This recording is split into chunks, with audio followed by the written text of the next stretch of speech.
Hi అండి. నేను చిన్న చిట్కా చెప్తానండి. ఇది నారింజ తొక్కలో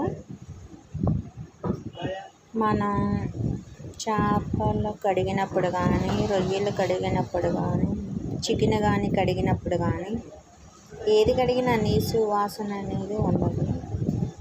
కడిగినాక మన చేతులకి ఇది రుద్దుకున్నా, ఇలా పిసికినా సరే నీసు వాసన అనేది ఉండదు. నారింజ తొక్కలండి. మనం సబ్బెట్టు కూడా కడుక్కోవసరం లేదు చేతులు. ఇవి బాగా పనిచేస్తాయి.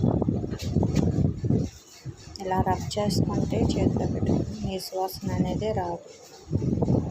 ఎందుకంటే అవి కడిగినాక సబ్బెట్టి కడిగినా కూడా చేతులు నీసు వాసన పోవు. చేప కానీ